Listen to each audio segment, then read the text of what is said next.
8 வருஷம் 80,000 kilometre warranty கொடுக்குறோம் உங்களுக்கு. எவ்வளோ காசு பெறுமதி எவ்வளோ உத்தரவாதம் என்பது ஒரு வகையில் ஒரு முழு வந்து காமன் பைக் மாதிரி பாருங்க. நாங்கள் 2 டிஸ்பிளே கொடுத்துருக்கோம். எங்கள் மோட்டர் இருக்கு சென்டரில் இந்த இருக்கு. வேர்ல்டில் இருக்க ஒன் ஆஃப் த பெஸ்ட் டெக்னாலஜியுடைய ஏத்த ஸ்கூட்டர் வந்துருக்குது. இப்போ வளமையான ஸ்கூட்டர்ஸ் எல்லாமே ஒரு லிட்டருக்கு 40 கிலோமீட்டர் பெட்ரோல் வேலை செய்யும்.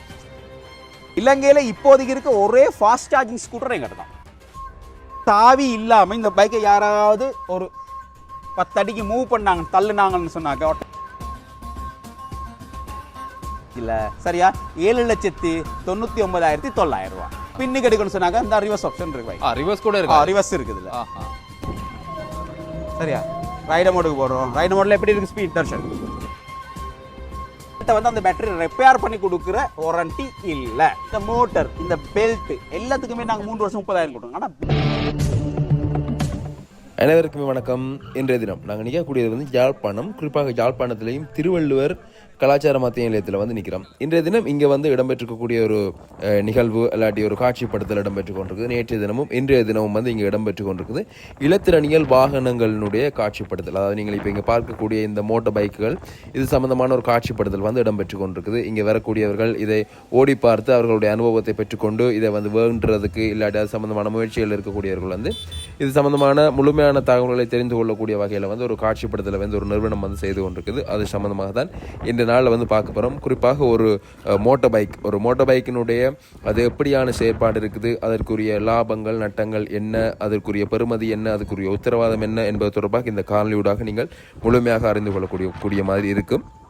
உண்மையாகவே இந்த இலத்திரனியல் மோட்டார் பைக்குகள் வந்ததுக்கு பிறகு வந்து நிறைய மாற்றங்கள் சமூகத்திலையும் இருக்குது. அந்த நிறைய மாற்றல் வந்து சூழலியல் மாற்றத்தையும் வந்து கொண்டு வருகிறது.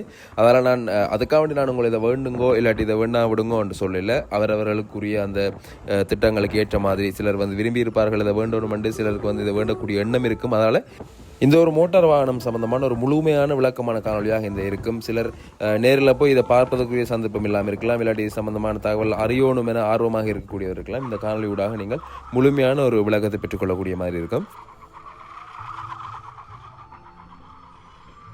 வணக்கம் யாழ்ப்பாண மக்களே.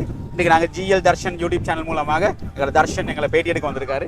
சொன்னாக்க நாங்கள் இன்றைக்கி இவி ப்ரொமோஷன் ஒன்று செய்கிறோம். இங்கே இந்த இவி ப்ரொமோஷன் என்ன சொன்னாக்க வெறும் எலக்ட்ரிக் வாகனங்களை மட்டும் கொண்டு வந்து நாங்கள் யாழ்ப்பாணத்தில் ஒரு ப்ரொமோஷன் செஞ்சுக்கிறோம். நேற்றும் இன்றைக்கு இந்த ப்ரொமோஷன் நடந்து கொண்டிருக்குது. யாழ்ப்பாணத்தில் திருவள்ளுவர் கலாச்சார மண்டபத்தில் நடந்து கொண்டிருக்குது. இதில் விசேஷம் என்னென்னு சொன்னாக்க எங்களோட ஹை டெக்னாலஜியோட IM வெஹிக்கல் X6 வந்துருக்குது சரியா. அது இல்லாமல் ரிடாரா கேப் வந்துருக்குது. அதுக்கப்புறம் எங்களோட KYC வேன் வந்துருக்குது. எங்களோட அதாவது வேர்ல்டில் இருக்க ஒன் ஆஃப் த பெஸ்ட் டெக்னாலஜியுடைய ஏத்த ஸ்கூட்டர் வந்துருக்குது. அதுக்கப்புறம் எங்களோட ரிவால்ட் EV பைக் வந்துருக்குது. அதுக்கப்புறம் எங்களோட மஹேந்திரா எலக்ட்ரிக் 3 வீல் வந்துருக்குது. இதுகளை இன்றைக்கு நாங்கள் யாழ்ப்பாண மக்களுக்கு கொண்டு வந்து எக்ஸ்பீரியன்ஸ் கொடுக்குறோம். நாங்கள் ஏன்னா உங்களுக்கு இன்றைக்கு வந்து இதை வந்து ஓடி பார்க்கலாம், பைக் ஓடி டெஸ்ட் ரைட் பண்ணி பார்க்கலாம். அது மட்டும் இல்லை, உங்களுக்கு இன்றைக்கு மிஸ் ஆச்சுனாலும் பரவாயில்ல, உங்களுக்கு ஷோரூமில் போயிட்டு எங்களோட ஷோரூமில் எங்களோட பைக்குகளை உங்களுக்கு டெஸ்ட் ரைட் பண்ணி உங்களுக்கு ஓடி பார்க்கலாம் சரியா. பேசிக்காக நாங்கள் பார்த்தோம் இதுதான் ஏத்த 450Xன்னு சொல்ற பைக். இது பேசிக்கா இது என்னன்னு சொன்னாக்க இது வந்து இந்தியன் ப்ராடக்ட். இது இந்தியாவில் உற்பத்தி செய்யப்பட்ட ப்ராடக்ட். இது 2013 இந்தியாவில் உற்பத்தி செய்யப்பட்டது. ஆனால் போன வருடம் தான் இலங்கைக்கு இங்கே வந்தது. இப்போ நாங்கள் இதில் வந்து பேசிக் டெமோன்னு பார்க்க போகிறோம். இந்த பைக்கில் இதுதான் பைக், கம்ப்ளீட்டான பைக். ஓகே, பைக் எங்களுக்கு சொல்லுங்கண்ணா, இந்த பைக்கில் இருக்கக்கூடிய சிறப்பம்சங்கள் என்ன விசேஷம்? சிறப்பம்சம் சொல்லலாம். கொஞ்சம் வெளியே போவோம், அங்கே இருப்போம், பின்னுக்கும் இருங்க. நீ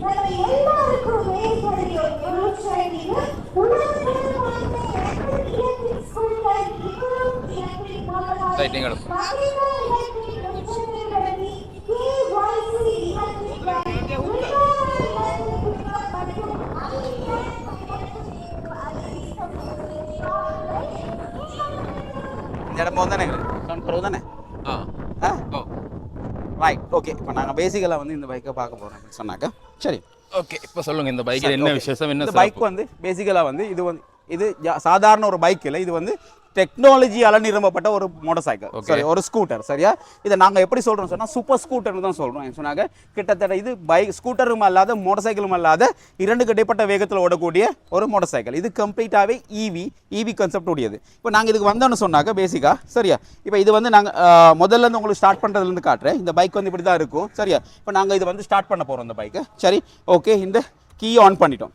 ஓகே, கீ ஆன் பண்ணோன்னா இதில் டிஸ்பிளே இருக்குது. இதில் வந்து 17 inches ஸ்க்ரீன் உள்ள டச் ஸ்க்ரீன் அண்ட் ஸ்க்ரால் பண்ணக்கூடிய டிஸ்பிளே ஒன்று இருக்குது. இதில் டச் பண்ணக்கூடியது. இது உங்களுக்கு ஸ்க்ரால் பண்ணலாம். உங்களுக்கு ஃபோனில் மாதிரி உங்களுக்கு ஜிபிஎஸ் மேப்பிங்ஸ் எல்லாமே ஸ்க்ரால் பண்ணலாம். உங்களுக்கு சரியா ஸ்க்ரால் பண்ணலாம். இப்போ பார்த்தீங்கன்னு சொன்னாங்க மற்ற ஆப்ஷன்ஸுக்கெல்லாம் போகிறோன்னு சொன்னாங்க இந்த பாருங்க ஸ்க்ரால் பண்ணாவே எங்களுக்கு மற்ற ஆப்ஷன்ஸுக்கு போகும். உங்களுக்கு இந்த ஸ்க்ரால் பண்ணாலே எங்களுக்கு மற்ற ஆப்ஷன்ஸ்களுக்கு போகும். இது சரியா. இப்போ இதில் என்ன விசேஷம்னு சொன்னால் முதலாவது அம்சம்னு சொன்னாக்க இதில் ஜிபிஎஸ் மேப் இருக்குது. இதில் கூகுள் மேப் இருக்குது. இந்த கூகுள் மேப்பில் இப்போ நாங்கள் ஜஸ்ட் பார்ப்போம். நாங்கள் எங்கே சரி போகணும்னு சொன்னாங்க நாங்கள் கொக்குவீலுக்கு போகணும்னு பார்ப்போம். நாங்கள் கொக்குவீலுக்கு போகணும்னு சொன்னால் கொக்குவீலை கிளிக் பண்ணி போட்டுட்டு நாங்கள் பார்க்குறோம் கொக்குவீலுக்கு எத்தனை கிலோமீட்டர் இருக்குதுன்னு சொல்லி சரியா. அந்த கொக்குவீலுக்கு இப்போ எங்களோட இதில் இருக்குது ஆல்ரெடி. ஏன்னா இதில் இந்த பைக்குக்குள்ளே ஒரு சிம் ஒன்று இருக்குது. அதனால தான் டேட்டா இதில் ஆல்ரெடி இருக்குது இல்லை சிம் சரியா. அந்த டேட்டா 5 yearsக்கு உங்களுக்கு ஃப்ரீ. அதுக்கு பிறகு நாங்கள் ஃப்ரீ தருவோம் உங்களுக்கு. நாங்கள் பிளான் பண்ணி கொண்டிருக்கோம் சரியா. இப்போ இதில் வந்து கொக்குவீலுக்கு வந்து 4 கிலோமீட்டர் இருக்குது. அப்போ அப் அண்ட் டவுன் பார்த்தீங்கன்னா மினிமம் ஒரு 10 கிலோமீட்டர் நாங்கள் ஓடுவோம் சரியா. அப்போ நாங்கள் என்ன செய்ய போகிறோம் ஜிபிஎஸ் ட்ராக் பண்ணோம். எங்களுக்கு வழியை காட்டும். எங்களுக்கு கூகுள் மேப் எங்களுக்கு வழியால் போகணுன்றதை காட்டும். இப்போ எங்களுக்கு 4 to 10 கிலோமீட்டர் ஓடணும். இப்போ இங்கே பார்த்தீங்கன்னு சொன்னாக்க வந்து 52% சார்ஜ் இருக்குது இந்த பைக்கில். அதில் 51 கிலோமீட்டர் ஓடலாம் எக்கோ மோடில் சரி. அப்போ எங்களுக்கு இது தாராளம் எங்களுக்கு போயிட்டு எங்கள் பயணத்தை கம்ப்ளீட் பண்ணுறதுக்கு தாராளம் எங்களுக்கு சரியா. அதுதான் இதில் மெயின். இதில் வந்து எந்த இடத்துல போகலாம் வரலான்றதை ஃபுல்லாக இதை டிடெக்ட் பண்ணலாம். ஒரு ஃபோன் தேவையில்லை. இப்போ மேப்பாக இருக்குது சரி. அது மட்டும் இல்லை பேசிக்கான்னு சொன்னாக்கா இதில் வந்து நிறைய ஆப்ஷன்ஸ் இருக்குது. இப்போ நாங்கள் இதில் போவோம் செட்டிங் மோட்டுக்கு போவோம் சரியா. இந்த செட்டிங் மோட்டுக்கு போகணும்னு சொன்னாக்கா இதில் உங்களுக்கு டிஸ்பிளேயில் வந்து பிரைட்னஸ் எல்லாம் கூட்டிக்கொள்ளலாம் பிரைட்னஸ் எல்லாம் கூட்டிக்கொள்ளலாம். அது மட்டும் இல்லை இதில் இன்னொரு ஆப்ஷன் இருக்குது. இதில் வந்து இது வந்து ஜென்ரேஷன் 5 மாடல். இது ஏத்தர் வந்து 450X வந்து ஜென்ரேஷன் 5 மாடல். இந்த ஜென்ரேஷன் 5 மாடலில் வந்து இப்போதைக்கு சகல இலங்கையில் இருக்க BYD மற்றது பென்ஸ் BMW இதுகள் இருக்க ஆப்ஷன் ஒன்று இருக்குது. என்ன சொன்னால் ட்ராக்ஷன் கண்ட்ரோல்னு சொல்ல ஆப்ஷன் ஒன்று இருக்குது. இந்த ட்ராக்ஷன் கண்ட்ரோல் என்னன்னு சொன்னாக்க இதில் வந்து 3 மோட் இருக்குது. Rain mode, road mode, rally மோட்னு சொல்லி 3 மோட். சாதாரணமாக நாங்கள் இப்போ எடுத்தோன்னு சொன்னாக்க உங்களுக்கு ஒரு மழை காலத்தில் இந்த பைக் ஓடும்போது மழை காலத்தில் வளமையாக பைக் வந்து வலுக்கிறதுக்கான ஆப்ஷன்கள் கூட இருக்குது. அப்போ நாங்கள் இதில் இந்த ரெயின் மோடுன்றதை நாங்கள் ஆன் பண்ணி கொண்டோம்னு சொன்னாக்க இந்த ரெயின் மோட் என்ன செய்யணும்னு சொன்னாக்க முன்னாடி எங்களோட பைக்கில் இருக்க இந்த சென்சர் மூலமாக இந்த இருக்கு சென்சர் இந்த வயர் ஒன்று இருக்குது. இந்த சென்சர் என்ன செய்யணும்னு சொன்னாக்க முன்னாடி போகிற நேரம் முன்னாடி எப்படி வலுக்குதா இல்லையான்றதை டிடெக்ட் பண்ணும். ஓகே வலுக்குது. அப்போ என்ன செய்யும் அந்த சென்சர் மூலமாக இது வந்து பேசிக்காக இது ஒரு கம்ப்யூட்டர். இது CPU மூலமாக பின்னுக்கு டயரில் இருக்க சென்சருக்கு நியூஸ் ஒன்று அனுப்பி சொல்லுவாது ரைட். ஏண்ட ஸ்பீடில் ஒரு பிரச்சனை இருக்குது குறையுது நீ உண்ட ஸ்பீடை கண்ட்ரோல் பண்ணணும் சரி. அப்போ அந்த 2 டயர் ஒரே மாதிரி கண்ட்ரோலில் வரும்போது எங்களுக்கு வலுக்கிறதுக்கான சான்சஸ் குறைவு. அதே மாதிரி நாங்கள் எடுத்தோம்னா இப்போ எங்களுக்கு வந்து இங்கே கிரவல் ரோடுகள் கூட இருக்குது. அந்த கிரவல் ரோடுகள் என்ன செய்யும் நிறைய கல் கசலெல்லாம் இருக்கும். அதில் ஓடுற நேரமும் சேம் ஆப்ஷன் தான். அது என்ன செய்யும் அது ரோட உங்களுக்கு கண்ட்ரோல் பண்ணி கொடுக்கும். அதுதான் மெயின் ஆப்ஷன் இதில் ட்ராக்ஷன் கண்ட்ரோல். அது மட்டும் இல்லை இதில் வந்து இருக்குது உங்களுக்கு சாதாரணமாக ஃபோல் சேஃப்னு சொல்லி ஆப்ஷன் ஒன்று இருக்குது சரியா. இந்த ஃபோல் சேஃப்னு சொல்கிற ஆப்ஷன் என்னன்னு சொன்னாக்கா பைக் வந்து கீழே விழுந்துட்டுன்னு சொன்னாங்க இந்த மோட்டர் வந்து சட்டமன்ற ஆஃப் ஆயிடும். அதுக்கு மேல மூவ் ஆகாது. இன்ஜின் வேலை செய்யாது. பேசிக்கலா மோட்டர்ன்றது இன்ஜின் தானாங்க. அப்ப மோட்டர் வந்து ஆஃப் ஆயிடும். அப்ப என்ன செய்யும் உங்களோட பைக் வந்து உங்களுக்கு இழுத்து கொண்டு போகாது. பைக்குக்கான டேமேஜ் உங்களுக்கான டேமேஜ் குறைவா இருக்கும். அது மட்டும் இல்லை இதுல இருக்குது சரியா. இதுல இருக்கு ஆட்டோ இண்டிகேட்டர் ஆப்ஷன் ஒன்று இருக்குது. இந்த ஆட்டோ இண்டிகேட்டர் ஆப்ஷன் சொன்னா எங்களுக்கு ரோட்ல ஓட்டும் போது எங்களுக்கு சின்ன எக்ஸ்பீரியன்ஸ் இருக்கு. சில சிக்னலை போட்டுக்கொண்டே போவாங்க. எங்கிட்டு போவாங்களா அங்கிட்டு போவாங்க கணிக்க முடியாம திரும்புவாங்கன்னு சொல்ல சில நீங்கள திரும்புவாங்க. அப்ப எங்கட பைக்ல வந்து நாங்க சிக்னலை போட்டுட்டு ஒரு ஜங்ஷன்ல சிக்னலை போட்டுட்டு இங்கிட்டு போட்டுட்டு திருப்பி எங்கட ஹேண்டில் நேரா வந்துருச்சுன்னு சொன்னாலே ஆட்டோமேட்டிக்கா சிக்னல் ஆஃப் ஆயிடும். வெஹிக்கல் மாதிரியே சிக்னல் ஆஃப் ஆயிடும். அது மட்டும் இல்லை இப்போ உங்களுக்கு சில விஷயங்கள் இருக்கு. இதுல எவ்வளவு நேரம் சார்ஜ் ஆகலாம் சொல்லியிருக்கும். இது வந்து 0ல இருந்து 100% சார்ஜ் ஆக வரைக்கும் உங்களுக்கு வீட்டுல சார்ஜ் போடுறதுக்கு 4 hour போதும் தாராளம். மற்ற எலக்ட்ரிக் ஸ்கூட்டர்ஸ் மாதிரி 8 hour 7 hour அப்படின்னால எங்களுக்கு ஜஸ்ட் 4 hourல வீட்டில் சார்ஜ் ஆகும் உங்களுக்கு. அப்போ நீங்கள் யோசிப்பீங்க அப்படி நான் ஒரு 10 மணிக்கு போட்டாக்க திருப்பி என்ன செய்யணும் ஒரு 12-1 மணிக்கு திருப்பி எலும்பி நான் ஆஃப் பண்ணணும்னு யோசிப்பீங்க நீங்கள். அதுக்கும் எங்கடையில் ஆப்ஷன் இருக்குது. இந்த பாருங்க இதில் வந்து ஆப்டிமைஸ் சார்ஜர்னு சொல்லி ஆப்ஷன் ஒன்று இருக்குது சரியா. இந்த ஆப்டிமைஸ் சார்ஜர் நீங்கள் ஆன் பண்ணிட்டு நீங்கள் சார்ஜுக்கு போட்டிங்கன்னு சொன்னால் அது என்ன தெரியுமா நடக்கும் 1 hour சார்ஜ் ஆகும் 1 hour ஆஃப் ஆகும் 1 hour சார்ஜ் ஆகும் 1 hour ஆஃப் ஆகும். அப்போ உங்களுக்கு ஒரு 8 hours அது ஸ்லோவாக சார்ஜ் ஆகும். No issue. மற்றது இலங்கையில் இப்போதைக்கு இருக்க ஒரே ஃபாஸ்ட் சார்ஜிங் ஸ்கூட்டர் எங்கிட்ட தான். எங்கள்கிட்ட ஃபாஸ்ட் சார்ஜிங் போயிட்டு நாங்கள் யாழ்ப்பாணத்தில் பிளான் பண்ணியிருக்கோம் எங்களோட ஷோரூம் முன்னாடி. அங்கே நாங்கள் ஃபாஸ்ட் சார்ஜிங் போயிட்டு உங்களுக்கு ரெடி பண்ணி தருவோம். அதில் உங்களுக்கு வந்து 0லேருந்து 80% வரைக்கும் சார்ஜ் பண்ணுறதுக்கு 0லேருந்து 80% வரைக்கும் சார்ஜ் பண்ணுறதுக்கு உங்களுக்கு ஜஸ்ட் உங்களுக்கு 45 நிமிஷம் தான் போகும். உங்களுக்கு 45 நிமிஷத்தில் உங்களுக்கு ஃபுல் சார்ஜ் பண்ணி கூட உங்களோட பயணத்துக்கு தொடரலாம் உங்களுக்கு சரி. அது மட்டும் இல்லை இதில் இன்னும் ஆப்ஷன்ஸ் இருக்குது என்ன சொன்னாக்க இப்போ சாதாரணமாக நாங்கள் ஒரு விஷயத்தை யோசிப்போம். நாங்கள் நீங்கள் வளமையான பைக்குகளை வீட்டுக்கு போகிறீங்க, நீங்கள் வீட்டுக்கு போயிட்டு இரவில் வீட்டுக்கு போயிட்டு என்ன செய்வீங்க, நீங்கள் ஹெட்லைட்டை ஸ்டார்ட்டில் வச்சுக்கொண்டு ஹெட்லைட்டை போட்டுட்டு நீங்கள் என்ன செய்யுங்க, கதவை திறந்துட்டு உள்ளுக்கு போயிட்டு சரி லைட்டை போட்டுட்டு மறுபடியும் நீங்கள் என்ன செய்வீங்க, வந்து சரி மறுபடியும் சுவிட்ச் ஆஃப் பண்ணிட்டு போவீங்க. ஆனால் எங்கட பைக்கில் வந்து கைட் மீ லேம்ப்னு ஒன்று சொல்லி ஒன்று இருக்குது சரியா, அது பேசிக்காக நான் சுவிட்ச் ஆஃப் பண்ணிட்டேன், இந்த சாவி எந்த கையில் இருக்குது, லைட் வேலை செய்யுது சரியா, 30 செகண்டுக்கு இந்த லைட் வேலை செய்யும். அப்போ உங்களோட வீட்டில் போயிட்டு நீங்கள் கதவை திறந்து உள்ளுக்கு போயிட்டு பாட்டு நீங்கள் தூங்கலாம். இது ஆட்டோமேட்டிக்கலாக என்ன செய்யும், இது பைக் ஆஃப் ஆயிடும். அது மட்டும் இல்லாமல் இந்த சாவி இல்லாமல் இந்த பைக்கை யாராவது ஒரு 10 அடிக்கு மூவ் பண்ணாங்க தள்ளுனாங்கன்னு சொன்னாக்க ஆட்டோமேட்டிக்கலாக உங்களோட ஆப்புக்கு ஃபோனில் இருக்கிற ஆப், உங்கள் ஃபோனில் இருக்க ஆப்புக்கு எல்லாம் வரும் சரியா. மற்ற பைக் எங்கே இருக்குன்னு கண்டுபிடிச்சிக்கலாம் உங்களுக்கு. அது மட்டும் இல்லை, இதில் இன்னொரு ஆப்ஷன் இருக்குது எங்களுக்கு. பேசிக்காக சொல்ல போனால் இதில் ஆட்டோ ஹோல்டுன்னு சொல்லி ஆப்ஷன் இருக்குது. அந்த ஆட்டோ ஹோல்டுன்ற ஆப்ஷன் உங்களுக்கு எப்படின்னு காட்டுறேன் உங்களுக்கு. சரி, இதை நாங்கள் போட்டிருக்கோம் நாங்கள் சரியா. Right, okay. இந்த பள்ளம் இருக்குது தானே, இப்போ இது இங்கே பள்ளம் ஒன்று இருக்குது. இல்லை இந்த பள்ளத்தில் வந்து இப்போ நாங்கள் என்ன செய்வோம்னு சொன்னாங்க, இது பேசிக்காக வந்து உங்களுக்கு இங்கே யாழ்ப்பாணத்தில் பள்ளம் ஏற்றுன்றது இல்லை, மலையகத்தில் இருக்கவங்களுக்கு இந்த முக்கியமான ஆப்ஷன். இந்த பள்ளத்தில் நாங்கள் என்ன செய்கிறோம், போயிட்டு சரியா பிரேக் அடிச்சுட்டு இப்போ நிப்பாட்டினாக்க பைக் தானா நிற்கும். நான் பிரேக் பிடிக்க தேவையில்லை, பைக் மூவ் ஆகாது. இதே மாதிரி ஏற்றமாக இருந்தாலும் பைக் மூவ் ஆகுது. ஆட்டோமேட்டிக்கலாக பள்ளம் ஏற்ற எதையுமே இது டிடெக்ட் பண்ணி அது ஆட்டோமேட்டிக்கலாக பிரேக் பண்ணி கொண்டு திருப்பி நாங்கள் பிரேக்கை பிடிச்சிட்டு ரேஸ் பண்ணால் பைக் மூவ் ஆகும். ஆட்டோமேட்டிக்காக நிற்குது. பிறகு இதில் வந்து பேசிக்காக இருக்குது. இதில் என்ன சொல்ற ரிவர்ஸ் ஆப்ஷன் ஒன்று இருக்குது. இப்போ நாங்கள் ஏற்றத்தில் இருக்கோம், நாங்கள் பின்னுக்கு எடுக்கணும்னு சொன்னாங்க இந்த ரிவர்ஸ் ஆப்ஷன் இருக்கு. பைக் ரிவர்ஸ் கூட இருக்கு, ரிவர்ஸ் இருக்குது இல்லை சரியா. இந்த ரிவர்ஸ் ஆப்ஷன் இருக்குது கிளியரா. இப்போ இதே ரிவர்ஸ் ஆப்ஷனில் வந்து வேறு ஆப்ஷன் ஒன்று இருக்கு அப்படின்னு சொன்னாங்க. இப்போ நாங்கள் யோசிப்போம், ஒரு வயக்காட்டுக்குள்ளால போகணும், பெரிய வயல் நடுவில் ஒற்றையடி பாதை, அந்த என்ன சொல்ல வரம்புல ஒற்றையடி பாதையில் நீங்கள் பைக்கை கொண்டு போகணும்னு வச்சுக்கோங்க. நீங்கள் கொண்டு போகணும்னு சொன்னாக்க உங்களுக்கு ஸ்பீடாக ஓடையலாது. ஸ்பீடாக கிழிச்சின்னு சொன்னால் வயக்குள்ளே இருப்பீங்க. இதில் இருக்கு ஃபார்வர்ட் மோட்டுன்னு சொல்லிங்க, நான் வாங்க காட்டேன். இப்போ இது வந்து நாங்கள் போட்டு இந்த பாருங்க, இந்த ரிவர்ஸ் மோட்டை போட்டோன்னு ஆட்டோமேட்டிக்கலாக ஸ்க்ரீனில் உங்களுக்கு ரிவர்ஸ்னு காட்டுது சரியா. இப்போ நாங்கள் அந்த வயல் வரப்புக்குள்ளே போகணும்னு சொன்னாங்க. இதில் வந்து ஃபார்வர்ட் மோட் ஒன்று இருக்குது. இந்த இருக்குது இந்த ஃபார்வர்ட் மோட்டுக்கு நாங்கள் என்ன செய்வோம் சொன்னால் எங்கிட்ட ஸ்டார்ட் பட்டன் இருக்கு, ஸ்டார்ட் பட்டனை மறுபடியும் அமுக்கணும்னா ஃபார்வர்ட் ஆகும், ஃபார்வர்டில் போகலாம். இது எவ்வளோன்னு சொன்னாக்க 105 கிலோமீட்டர் ஸ்பீடில் போகும். அப்போ உங்களுக்கு கூலாக எவ்வளோ ரேஸ் பண்ணாலும் போகாது, அதே ஸ்பீடில் தான் போகும் அது. அதே மாதிரி ரிவர்ஸ் வந்து 3 கிலோமீட்டர் ஸ்பீடில் உங்களுக்கு வரும் ரிவர்ஸ். உங்களுக்கு 3 கிலோமீட்டர் ஸ்பீடில் வரும் சரியா. இப்போ அதே மாதிரி தான் இதை வந்து ஸ்டார்ட் பண்ணுறதுல ஒரு மெத்தட் இருக்குது சரியா. இதை ஸ்டார்ட் பண்ணுறதுன்னு சொன்னாக்க நாங்கள் பேசிக்காக இப்போ நான் சுவிட்ச் ஆஃப் பண்ணிட்டேன் சரியா, சாவி அந்த கையில் இருக்குது. இப்போ நான் அதை ஸ்டார்ட் பண்ண போகிறேன். இதை ஸ்டார்ட் பண்ணுறேன்னு சொன்னாக்க இங்கே பார்த்துங்க சரியா, ஸ்டார்ட் பண்ணியாச்சு. இப்போ நான் கீயை போட்டுட்டு இப்போ நான் ஸ்டார்ட் பண்ண போகிறேன். ஸ்டார்ட் பண்ணால் எனக்கு ஸ்டார்ட் ஆகாது பைக். இங்கே பாருங்க, இதில் வந்து என்ன காட்டுன்னு சொன்னாக்க சரியா, இந்த இடத்துக்கு பாருங்க சரி, என்ன காட்டுன்னு சொன்னாக்க சரியா, சைட் ஸ்டாண்ட் போட்டிருக்குன்னு காட்டு. சைட் ஸ்டாண்ட் போட்டு ஒரு நாள் பைக் ஸ்டார்ட் ஆகுது. அதே மாதிரி நீ நிப்பாட்டுற சைட் ஸ்டாண்ட் போட்டுன்னு ஆட்டோமேட்டிக்கலாகவே மோட்டர் ஆஃப் ஆயிடும். நாங்கள் நிற்க போகிற இடத்துல சைட்டை போட்டிங்களா மோட்டர் ஆஃப் ஆயிடும் சரியா. இப்போ நான் சைட் ஸ்டாண்ட் எடுத்துட்டு மாதிரி ஸ்டார்ட் பண்ணுறேன். இப்போயும் ஸ்டார்ட் ஆகாது. அப்புறம் என்ன ஏன் ஸ்டார்ட் ஆகுதுன்னு சொன்னால் கீழ் சுவிட்ச் ஆஃப் ஆகிருக்கு, ரன் ஆன் ஆஃப் சுவிட்ச் ரைட்டா, அதையும் போடணும் ரைட். இப்போ பைக் ஸ்டார்ட் ஆயிடுச்சு. ஆனால் பேசிக்காக இது பெட்ரோல் பைக் இல்லை, இது ஒரு இவி பைக், எலக்ட்ரானிக். அதாவது எங்களோட சுற்றுச்சூழலுக்கு ஒரு ஃப்ரெண்ட்லியான பைக். இதில் வந்து உங்களுக்கு பெட்ரோல் பைக்கு தேவையான நடுக்கமோ சத்தமோ எதுவுமே இருக்காது. இது ஸ்டார்ட் ஆயிடுச்சுன்னு சொல்லிட்டு காட்டுறதுக்கு ஒரே ஆப்ஷன் சொன்னாங்க, இந்த மீட்டரில் வந்து 0ன்னு காட்டும் உங்களுக்கு. ஓகே, இந்த மீட்டர் வந்து 0ன்னு காட்டும், அப்போ தான் உங்களுக்கு ஸ்டார்ட் ஆயிடுச்சு சரியா. இப்போ நீங்கள் உங்களுக்கு போகலாம் சரியா. இதில் வந்து பேசிக்காகவே வந்து இதில் வந்து மோட்ஸ் 4 மோட்ஸ் இருக்குது. இதில் இந்த மோட்ஸ் வந்து 4 மோட்ஸ் இருக்குது. இந்த 4 மோட்ஸில் என்ன விசேஷம்னு சொன்னாங்க, இக்கோ மோட்டில் வந்து சாதாரணமாக உங்களுக்கு ஒரு 20, 30, 40 ஸ்பீடில் போகலாம் சரியா. அதே மாதிரி இதில் இருக்குது வந்து ரைடர் மோட்னு சொல்லி ஒன்று. ரைடர் மோட்டில் வந்து ஒரு 70 ஸ்பீடில் போகலாம். இதே மாதிரி நான் சொன்னாக்க ஸ்போர்ட்ஸ் மோட்டில் 80 ஸ்பீடுக்கு போகலாம். இதில் ரேப் மோட் ஒன்று இருக்குது. இந்த ரேப் மோட் வந்து நாங்கள் எதுக்கு வச்சிருக்கோம்னு சொன்னாங்க, இது மலையகத்தில் அதை ஹில் கண்ட்ரிஸில் உள்ளவங்களும் வச்சிருக்கோம். ஏன்னு சொன்னாங்க, வளமையாகவே இலங்கையில் இருக்க சகல சைனீஸ் மோட்டார் சைக்கிள்ஸ், சைனீஸ் இவி இப்போ இருக்கிற ஸ்ரீலங்காவில் இருக்க எல்லாமே சைனீஸ் இவிஸ் தான் கூடுதலாக இருக்குது. அந்த சைனீஸ் இவிஸ் எல்லாமே எப்படின்னு சொன்னாக்க ஏறுறதுக்கு ஏற்ற மாதிரியா இருக்குது, ஏறாது. ஏன்னு சொன்னாக்க அதில் என்ன பிரச்சனை சொன்னாக்க அதில் வந்து மோட்டர் வந்து ஹப் மோட்டர்ஸ் இருக்குது. எங்கள்கிட்ட வந்து மிட்வே மோட்டர்ஸ்னால பயங்கலாம். இந்த ரெப் மோட்டுக்கு போட்டோன்னா ஆட்டோமேட்டிக்கலாகவே மையங்கன கந்தையாக இருந்தால் கூட மையங்கன ஏற்றமாக இருந்தால் கூட 100% அது 100% இருக்கும். இப்போ நாங்கள் பேசிக்காக வந்து நாங்கள் என்ன செய்வோம், இந்த பைக்கை நாங்கள் டெஸ்ட் ரைட் பண்ணி பார்ப்போம் நாங்கள் சரியா. தர்ஷன் நீங்கள் உட்காருங்க, பின்னுக்கு எங்களோட ஓடி பார்ப்போம் நாங்கள் பைக்கை சரி, என்ன மாதிரி இருக்குது பைக் அப்படின்னு.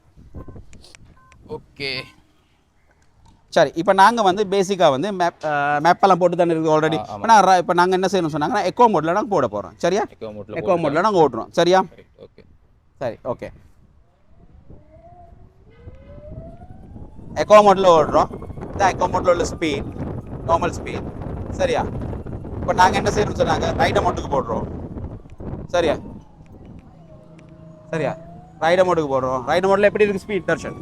நல்லா இருக்கு. நல்லா இருக்கா? சத்தம் ஒன்றும் இல்லாமல் வைப்ரேஷன் இல்லாமல் சாஃப்டாக போகுது தானே? அதே மாதிரி தர்ஷன் இப்போ நாங்கள் போடுவோம், நாங்கள் ஸ்போர்ட்ஸ் மோட்டுக்கு போடுவோம் நாங்கள். சரியா? சரியா? சரியா ஸ்போர்ட்ஸ் மோட்டுக்கு போட்டீங்க. எப்படி இருக்கு ஸ்போர்ட்ஸ் மோட் பிக்கப்? இன்னும் ஸ்பீடாக போகுது. பிக்கப். சரி இப்போ நாங்கள் என்ன செய்வோம் ரேப் மோட்டுக்கு போட போகிறோம். நாங்கள் ரேப் மோட்டில். சரியா? இந்த ரேப் மோட்டுக்கு போட்டுருக்கோம். ரேப் மோட்டில் எப்படி இருக்கு? பயமா இருக்கு. பயமா இருக்கா? நீங்க வந்த ஸ்பீடுக்கு பயமா இருக்கு பைக்கோட. சத்தியம். சாதாரணமா ரேப் மோட்ல வந்து ஒரு 110 100 ஸ்பீடுக்கு நான்லாம் 110க்கு போயிருக்கேன். சரியா? எங்கன்னா இந்தியாவில் இருக்க ட்ராக்ல 110 ஸ்பீடுக்கு நான் போயிருக்கேன். அதனால அது 100% ஸ்பீட் கண்ட்ரோல் கம்ஃபர்டபுள் நல்லா இருக்கு. சீரியஸ் பின்னுக்கு இருக்க நல்லா இருக்குது. ஓடவும் இன்னும் நல்லா ஓடி பாருங்க. நீங்க ஓடி பாருங்க. அந்த வைப்ரேஷன் வந்து இல்ல. வைப்ரேஷன் இல்ல. அதுதான் மெயின். வைப்ரேஷன் இல்ல. மத்தது இதுல பேசிக் என்ன சொன்னாங்க, இதுல வந்து லித்தியம் அயன் பேட்டரி ஒன்று இருக்கு. லித்தியம் அயன் NMC பேட்டரி ஒன்று இருக்கு. அதுதான் இப்போதைக்கு இருக்க டெக்னாலஜில ஆக உயர்வான பேட்டரி கெபாசிட்டி. அதாவது பேசிக்கலா BYD காசு கூட இல்ல. சரி, எங்களோட battery lithium ion NMC battery. இந்த பேட்டரி வந்து என்னன்னு சொன்னா விசேஷம்னு சொன்னாங்க, மற்ற பேட்டரிகளை மாதிரி சுருக்கா டெட் ஆகாது. உங்களுக்கு ஒரு 20 வருஷத்துக்கு பயம் இல்லாமல் ஓடக்கூடிய பேட்டரி இது. அதனால தான் நாங்கள் எங்களோட கம்பெனியால் 8 வருஷமா 80,000 கிலோமீட்டர் வாரண்டி கொடுக்குறோம். இன்றைக்கி ஒரு வாகன கம்பெனி கூட அந்த வாரண்டி உங்களுக்கு கொடுக்க மாட்டாங்க பேட்டரிக்கு. சாதாரணமாக இப்போ எங்களோட மக்களோட அடுத்த கேள்வி என்ன இருக்குமெண்டா, எவ்வளோ விலை? Right, okay. விலைக்கு முதல்ல நாங்கள் பார்ப்போம். பேசிக்காக வந்து இதில் இருக்க லாபம் என்னன்றதை பார்ப்போம் தர்ஷன். சரி, இதில் லாபம் என்னன்னு சொன்னாக்க பேசிக்காக இந்த பைக் வந்து எங்கிட்ட 2 மாடல் வேரியேஷன்ஸ் இருக்குது. ஒன்று வந்து ஒரு சார்ஜர் 105 கிலோமீட்டர் ஓடலாம், மற்றது ஒரு சார்ஜர் 130 கிலோமீட்டர் ஓடலாம். பட் இந்தியாவோட IDC ரேட் படி வந்து 160 கிலோமீட்டர் ஓடலாம். அது பட் டிபெண்ட் உங்களோட ரைடிங் கண்டிஷனை பொறுத்து இருக்கு. இப்போ இதில் வந்து பிரேக் பண்ணும் போது எல்லாம் 2% சார்ஜ் ஆகும். சரியா? மற்றது நாங்கள் எக்ஸ்ட்ரேட் பண்ணிட்டு விட்டுட்டோன்னு சொல்லுங்களேன், விட்டுட்டாக்க பேட்டரி வந்து ட்ரைன் ஆகாது. அந்த பேட்டரி கெப்பாசிட்டிலேயே அது ஓடிக்கொண்டு அந்த மாதிரியெல்லாம் ஓடியல் சொன்னாங்க உங்களுக்கு ஒரு 150 ஓடலாம். பட் அது இலங்கையை பொறுத்தவரையெல்லாம் சாத்தியம் இல்லை. சரியா? பட் பேசிக்காக இதில் வந்து இருக்க லாபம் என்னன்னு சொன்னாக்க, நான் ஒரு கால்குலேஷன் சொல்கிறேன் உங்களுக்கு. இப்போ வளமையான ஸ்கூட்டர்ஸ் எல்லாமே ஒரு லிட்டருக்கு 40 கிலோமீட்டர் பெட்ரோல் வேலை செய்யும். சரியா? அப்போது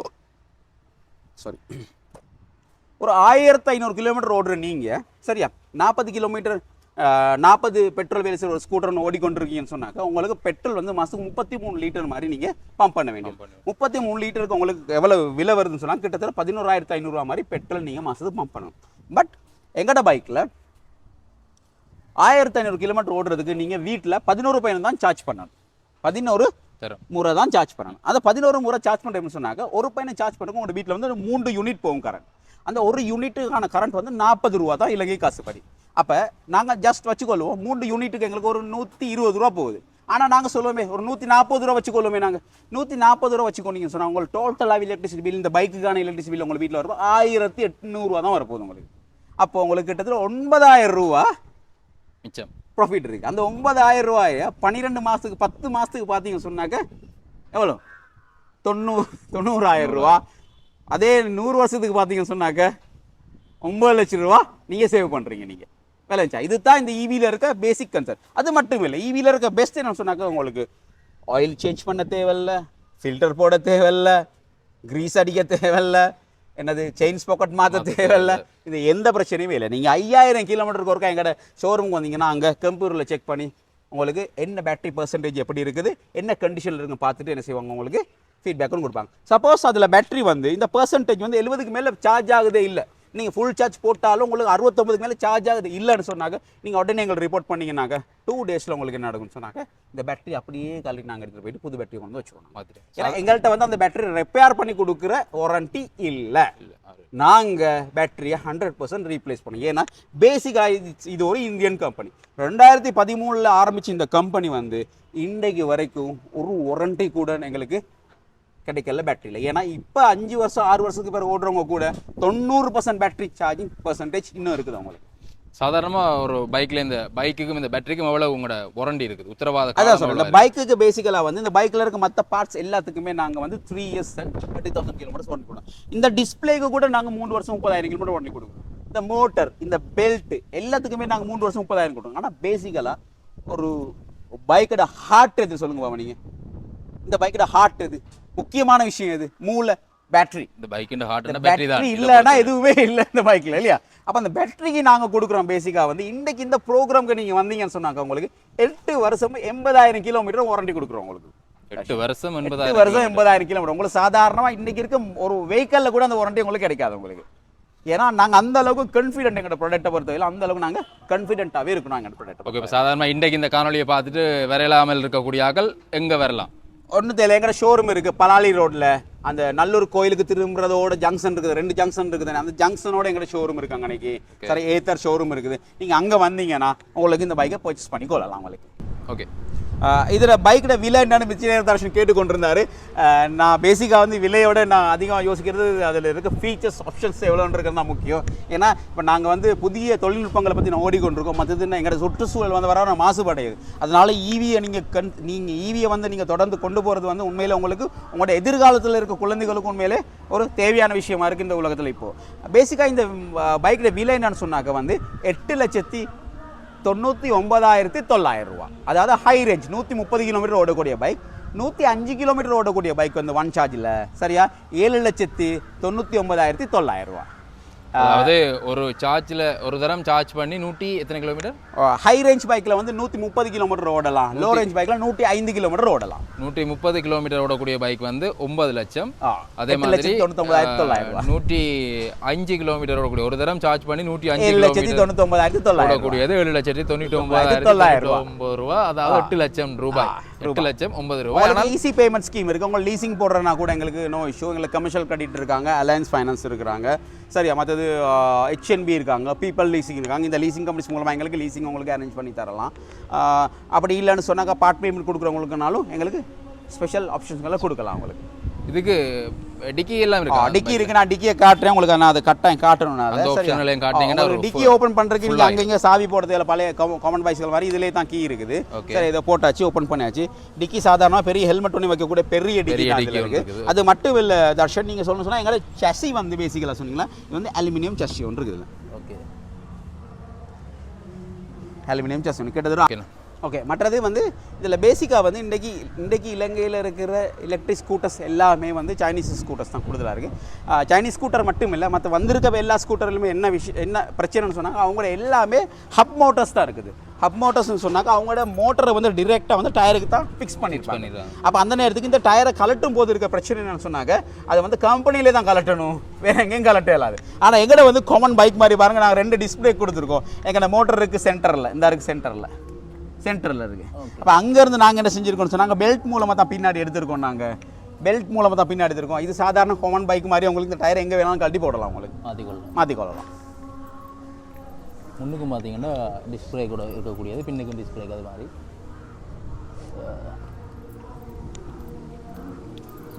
சொக்குச்சோறு வந்து இதில் நடுவில் இருக்குது, ஒரு சென்டர் சொக்குச்சோறு. அப்படியாக பல தொழில்நுட்ப வசதிகளோடு வந்திருக்கக்கூடியது இந்த மோட்டார் பைக். பேசிக்காக சொல்ல போனால் இது வந்து it's not a bike, it's a alien. It's not a bike, it's a alien.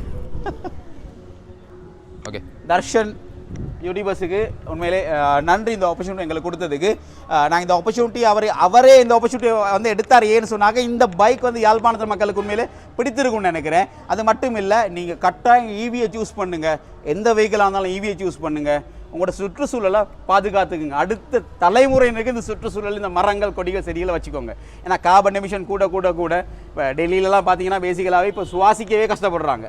அந்த நிலைமை வந்து எங்கட பிள்ளைகளுக்கு, எங்கட மக்களுக்கு ஏற்படக்கூடாது. அதனால பெஸ்ட் சாய்ஸ், உங்களோட சாய்ஸ் ஈவியாக இருக்கும். Thank you very much. நன்றி.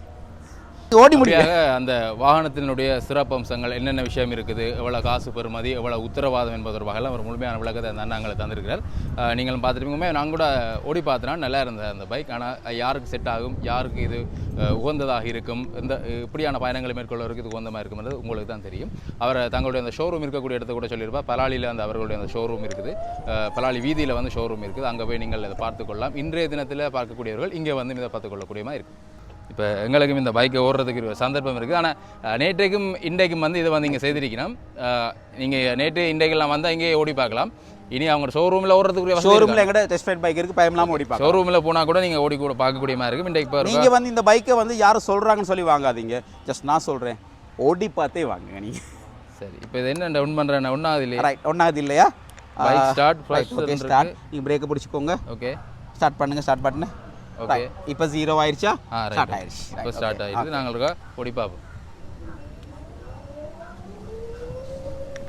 ஸ்மூத்தாக இருக்குது. இப்போ எங்களோட பைக் வந்து நாங்கள் ஓடும் பொழுது கொஞ்சம் அந்த இருமல்கள் வைப்ரேஷனல் இருக்கும். ஆனால் இதில் அந்த வைப்ரேஷன் அது இல்லாமல் நைஸாக போகக்கூடிய மாதிரி இருக்குது. இந்த பள்ளத்துல எல்லாம் இப்படி நாங்கள் இறங்கி போய்க்கல அப்படியே ஸ்பீடாக போய் வரக்கூடிய மாதிரி எல்லாம் இருக்குது. ரொம்ப நல்லாவே இந்த பைக் ஓடைகள் உண்மையாகவே ஒரு ஸ்மூத்தாக இருக்குது. அதோட ஸ்பீடாக எல்லாம் ஓடலாம். இன்றைய தான் நான் இந்த பைக்கெல்லாம் ஓடி பார்க்குறேன். உண்மையாகவே நல்லா இருக்குது. நல்லா இருக்கண்ணா. சும்மா அடி நிற்கிது. எங்கள்ட மற்ற பைக்கில் எப்படி நிற்குமோ அப்படியே விட்டோடனே ஸ்டார்ட் ஆகுது. அப்படி இந்த சுவிட்சால் பாட்டினா பாட்டிடும், நீங்கள் பாட்டிடலாம். அதுக்கப்புறம் மூவ் ஆகும். சைஸ் என்ன போட்டிங்களா? அதே மாதிரி இப்போ ஸ்டார்ட்டில் நிற்கிதுண்டா, இப்போ ஸ்டார்ட் ஆகிடுது. சைட் ஸ்டாண்டை போட்டால் நின்றுடுது. அப்படியான ஆப்ஷன் எல்லாம் இருக்குது மக்களே. நீங்களும் பார்த்து பிடிச்சா அவங்கள ஷோரூமில் போய் பார்த்து வேண்டிக் கொள்ளுங்க. வேறு என்ன ஆப்ஷன் இருக்குது இதில்? வேறு என்ன ஆப்ஷன்ஸ் இருக்குது? நாங்கள் போவோம். மற்ற பைக்கில் தான் இருக்குது, அதை நாங்கள் கனெக்ட் பண்ணியிருக்கோம். வாங்க போவோம். ஓகே.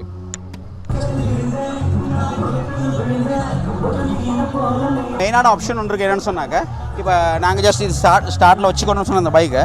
சரியா? இப்போ ஸ்டார்ட்டில் இருக்குது பைக். சரியா? இப்போ இதில் வந்து இதில் ஆப் இருக்குது. இந்த ஆப்பை வந்து நாங்கள் எங்களோட மார்க்கெட்டிங் மேனேஜர் ஃபோனுக்கு தான் கனெக்ட் பண்ணியிருக்கோம் நாங்கள். இப்போ அவருக்கு நான் கால் எடுக்கிறேன் பாருங்கள் நாங்கள். சரியா? மகேஷுக்கு நான் கால் எடுக்கிறேன்னா. சரியா? இந்த பாருங்க, என் பேர் தர்ஷன். என்எஸ்ன்றத கால் வந்து இதில் காட்டுது. இப்போ இந்த கால் போகுது. சரியா? இப்போ பாருங்கள், இதில் கால் காட்டுது. தர்ஷன் என்எஸ்எம்னு கால் காட்டுது. இல்லை இப்போ இதில் எங்களுக்கு ப்ளூடூத் இருந்துச்சு சொன்னாக்க இதில் எங்களுக்கு ஆன்சர் பண்ணலாம். சரியா? அது மட்டும் இல்லை, இப்போ நான் அவருக்கு வாட்ஸ்அப்பில் மெசேஜ் ஒன்று போடுறேன், ஹாய்னு சொல்லி. சரியா?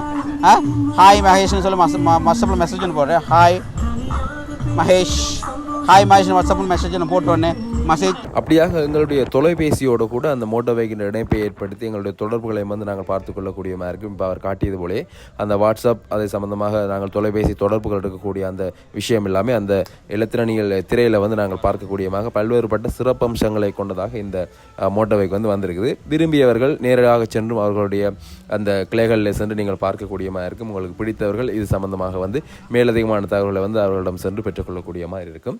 அப்படியாக இந்த காணொலி வந்து இந்த மோட்டார் பைக் சம்பந்தமான ஒரு முழுமையான விளக்கத்தை கொண்டதாக அமைந்திருக்கின்றது. காணொலியை பார்வையிட்டு உங்கள் அனைவருக்குமே நன்றி. இது தொடர்பான கருத்துக்கள் தெரிவிங்க மற்றும் ஒரு காணொலியில் உங்களை சந்திக்கின்றேன். நன்றி, வணக்கம்.